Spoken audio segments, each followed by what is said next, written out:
প্রশাসনে কোটি কোটি জনশক্তি টাকা এখানে বিনিয়োগ করা হয়েছে, অথচ কার্যকরভাবে ফ্যাসিবাদ নির্মূলে যে ধরনের উদ্যোগ গ্রহণ করার দরকার ছিল তা আমরা দেখতে পাইনি।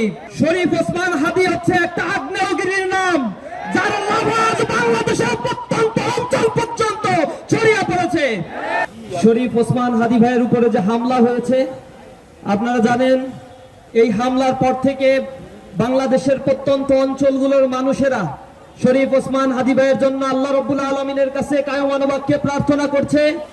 এই হাদী আমাদের বাংলাদেশের জন্য খুব বেশি এখন প্রয়োজন। আল্লাহ রাব্বুল আলামিন যেন শরীফ ওসমান হাদীকে আমাদের মাঝে ফিরিয়ে দেন। আজকে আমরা দীপ্তভাবে বলতে চাই, শরীফ ওসমান হাদী হচ্ছে একটা আগ্নেয়গিরির নাম, যার আওয়াজ বাংলাদেশের প্রত্যন্ত অঞ্চল পর্যন্ত ছড়িয়ে পড়েছে।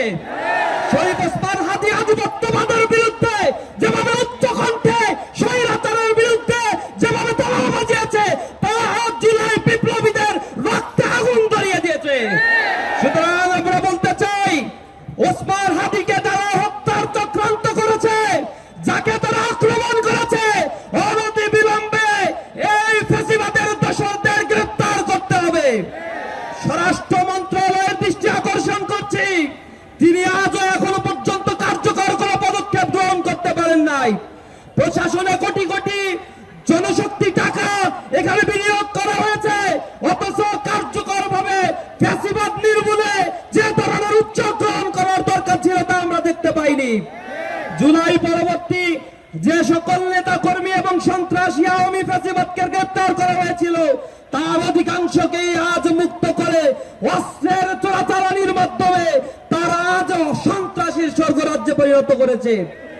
আমরা সরকারের দৃষ্টি আকর্ষণ করে বলতে চাই, অনতি বিলম্বে অবৈধ অস্ত্র যেগুলো রয়েছে সেজন্য সারাশি অভিযান পরিচালনা করতে হবে।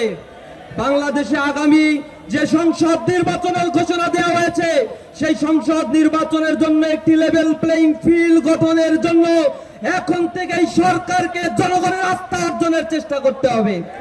অন্যথায় জুলাই বিপ্লবীরা আবার রাস্তায় নামবে, তাদের সংঘবদ্ধ সমৃদ্ধ এই বাংলাদেশকে গড়ে তোলার জন্য এই তরুণ প্রজন্ম প্রয়োজনে আবার প্রতিরোধ গড়ে তুলবে।